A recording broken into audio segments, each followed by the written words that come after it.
I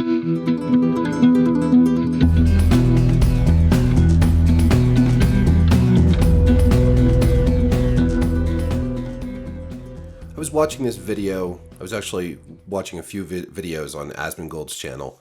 I kind of went down a little bit of a rabbit hole, which I won't fully get into here.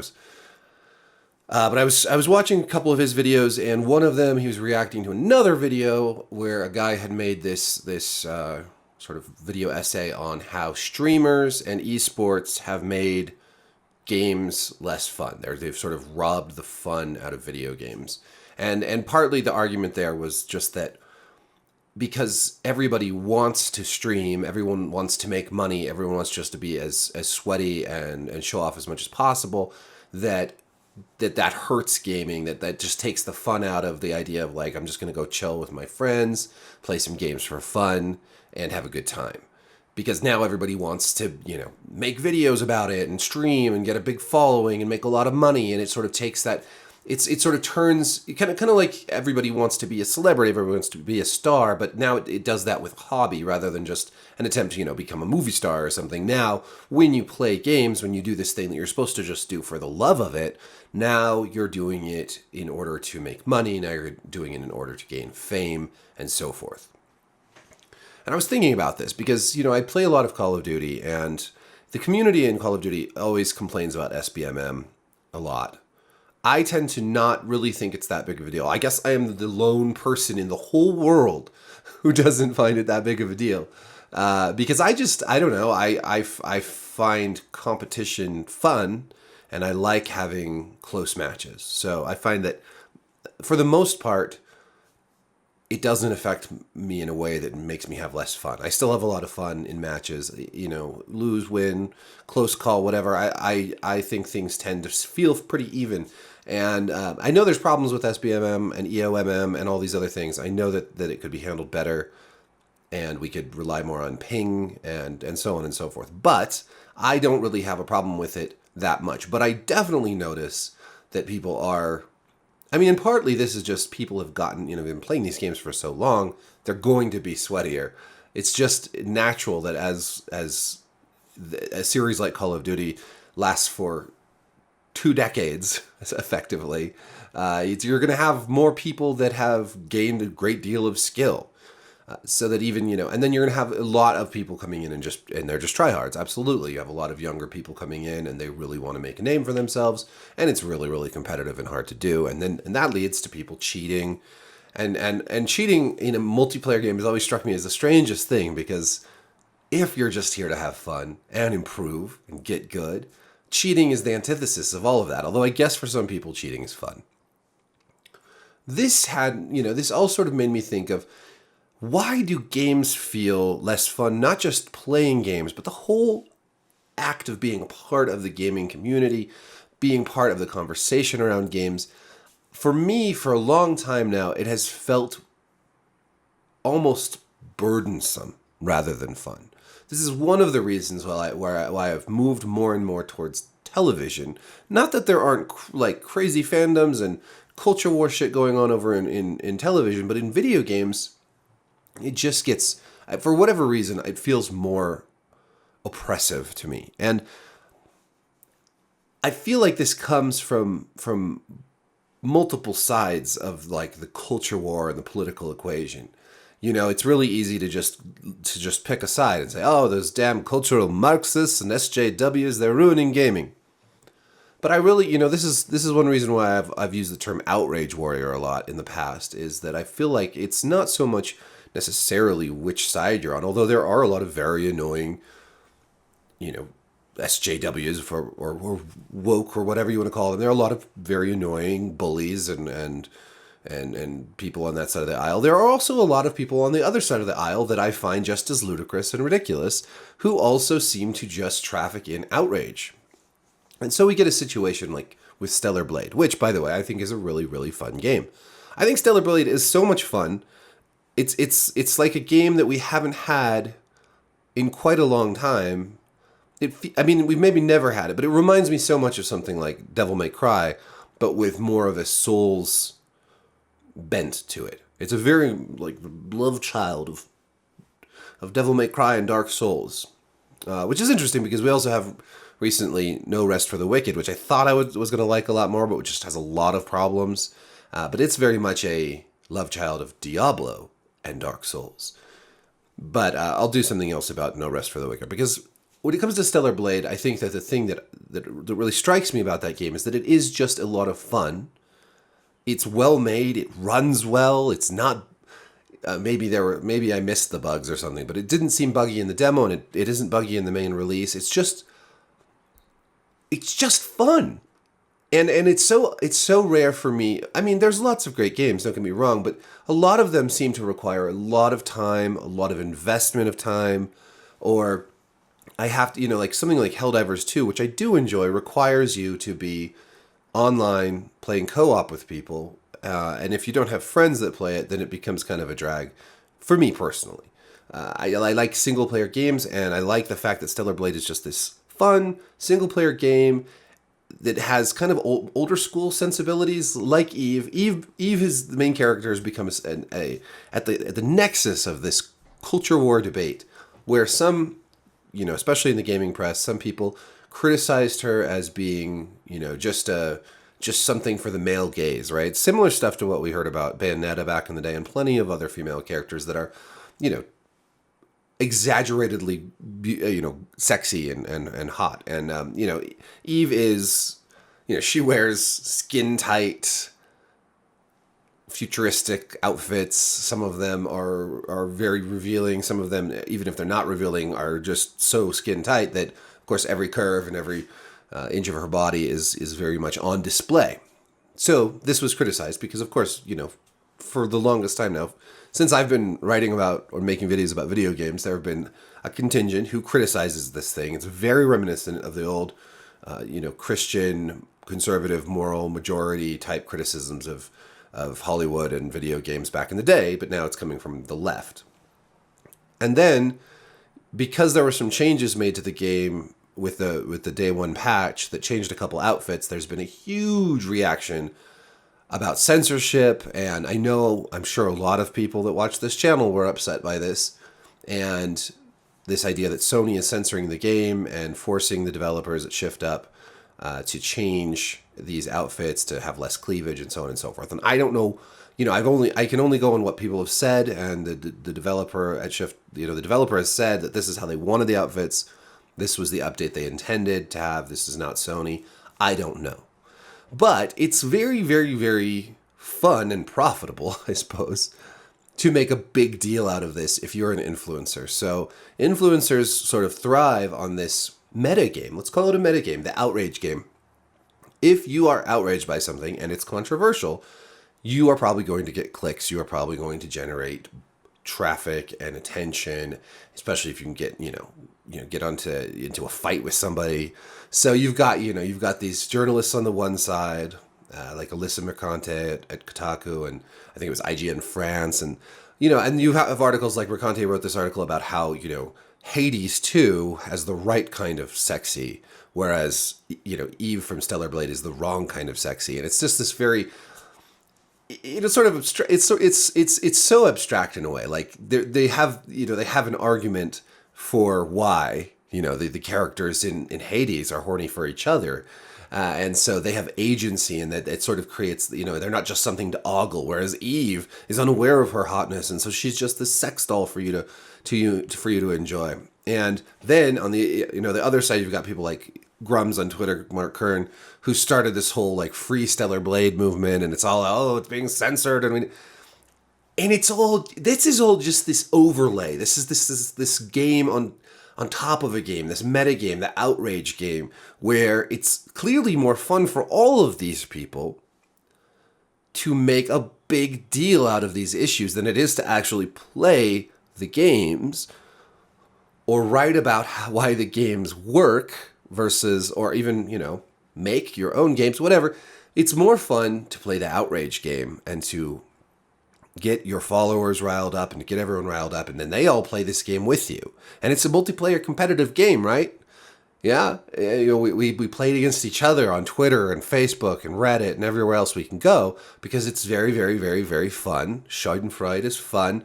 It's fun to dunk on your opponents and all that. But honestly, this to me is as big of a deal as streamers ruining gaming, or esports or sweats or tryhards or whatever ruining gaming, as anything, because the whole conversation is just always so vapid and it's circular, and it goes around and around, and every opportunity when there is this just a fun game like Stellar Blade that I think should be celebrated for just being so good at what it's trying to do. Instead, the conversation is all about, censorship and the wrong kind of, the male gaze and all this stuff. And it's just like, it's tiring, man. It gets old. It just gets old. And here I am talking about it. But see, I don't talk about video games that much anymore because of all of this. And at the heart of all of it, if you peel back all the layers behind all of this, you have publishers. You have video game publishers, which are like the heart of darkness, right? And we've seen this with Microsoft recently. We see this, I think that Game Pass theoretically could be a good service that offered up something of value to gamers while not putting developers out of business, while not fundamentally threatening the very industry that Game Pass is supposed to be propping up. I think that like a much more scaled back version of Game Pass is a great idea. I think Microsoft has made a lot of very bad decisions. Releasing day one first party games is a terrible decision. And I'll do another thing on all of this because I want to talk about Call of Duty coming, like the potential of Call of Duty coming to Game Pass, because I really do think that it's either Call of Duty or Game Pass that has to go at this point. And it would be crazy to sink the Call of Duty ship on the futility of Game Pass. But we'll get to that later. The fact is, Microsoft has canceled so many games and shut down so many studios, and Sony has done the same thing. Sony has shut down some, PlayStation London, PlayStation Japan, like they've PlayStation Studio Japan. They have canceled games, shut down studios, and it's destructive. That like so much talent, like these layoffs, so much talent has been excised from the industry with these layoffs. And, we still seem to pay more attention to things like SBMM or Is Eve the wrong kind of sexy than we do to what is a much more existential threat to video games, which is the greed of publishers. And it sort of all ties together, right? But this all ties together in this, what has become this sort of effort to make games less fun. I think, I swear to God, I don't know, it's not necessarily intentional, but it's the insertion of politics into everything and money into everything, and all these things that take the fun and the joy out of art, that take the fun and the joy out of gaming and experiences with friends, because it's always about whether it's the right politics, whether it's the right speech, whether it's the right this, whether it's the right that, and are you on the right team? Do you believe the right things? Did you pass the litmus test? Can you be in our tent? Our tent is small now. All the tents are small. We have no big tents anymore. And I just find that it's this barrage of negativity, and it's not fun. And it's really changed the nature. For years and years, of course, since the Mass Effect 3 retake Mass Effect event, I've been talking about, what I think is effectively, like, I believe in things like consumer rights and free speech and whatnot. So I've often pushed back against other game journalists, the sort of clique of game journalism. But it's the response to a lot of that is also something that I felt I needed to push back against, because there's a lot of, like from Gamergate on, there was a lot of, it's just one sort of negative nastiness met with another. And lost in the fray is just the celebration of something like gaming. And I guess it's worn me down. But I am, I guess the silver lining here is that I am very happy that we're getting games like Stellar Blade. I haven't played Hades 2 yet, but it looks like a lot of fun. I thought that first Hades was good.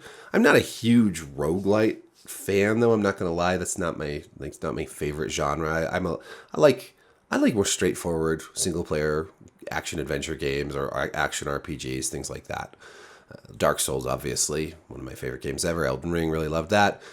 I've found that I've been less enthusiastic in general over games, and so when one comes around that I really, really enjoy, and that I feel like isn't going to be too short, but also not too much of a time sink, and I like the linearity, actually, of Stellar Blade. It makes me feel like I can progress without just feeling completely daunted by the size of the game. So I'm happy about this, and I guess my point is, in this ramble of mine, my point is that it's unfortunate that a game that is this much fun and that has brought me personally quite a lot of entertainment and joy has to be bogged down in this conversation, this culture war battle. And that, like, when I post about it, people are mad at me from both sides of the culture. All I post is like, this is a great game and this controversy is silly. And I'm just like, let's talk about how great this game is. And then I got people on Twitter that are mad at me, because I'm not, standing up for the, anti-censorship stuff enough. I'm not signing the petition. And it's like, yeah, guys, I've been here before. I don't care enough. I just want to play the game. And I think this, in turn, and this will be my final point here, and this is a point that I'm going to be making in other videos, in maybe an unofficial series of videos, is that the chronically online community, which is comprised of, everything from, journalists and influencers to just fans and gamers, the chronically online are often detached from reality. There's a what's important on Twitter and what's important to the rest of existence are often two very different things. Most gamers who aren't online don't even register all this shit. It trickles down into their lives. It does. All these things trickle into our lives because the culture is not just, it doesn't come from one direction or the other. It comes from all directions, right? We have the trickle down culture from Hollywood and big business and the universities, and you have the culture that rises up from just normal existence, and it all kind of crosses and interweaves. But I swear to God, there's just like, and I'm going to talk about the campus protests and the Israel stuff as well. I feel like a lot of the people, like, it's like the online culture and the university campus culture are all cloistered. They're all kind of bubbled off in their own little world, and they don't have a good grasp on what actually is going on outside of those, Ivy Towers or whatever. And I think this actually, like, the university might be a very liberal place, but the internet has its bubbles of, conservative, liberal, whatever. But they are all a little bit detached from the wider reality of people who just aren't chronically online and don't get constantly fed this loop of culture war, of right speak, all whatever. So that is all I have to say about that. I think there is a connection between, how publishers are just about money and greed, and how gamers have become too adoring of streamers and want to emulate them too much, and how the culture war has infected the way we talk about games. And all of these factors sort of, they may be disparate, but they all kind of conspire to make the very fundamental nature of gaming a whole lot less fun. And maybe that's just because I'm too plugged in to the internet and I need to unplug and just enjoy games. I just want to enjoy games without all this. But then what would I talk about? Because I'm a hypocrite, right? This is a large part of what I've done, is I've talked about the cultural ramifications of all of this over the years, and I've advocated for what I believe in personally. So I have been involved in this mix in my own way. And maybe that has had its cost on my enjoyment of this medium. Maybe it would have been more fun to just play games rather than to ever write about them or be involved with them professionally. I don't know. Makes you think, though. So thank you for watching and letting me ramble about this a little bit. I appreciate you. Like, subscribe, hit the notification bell. Peace.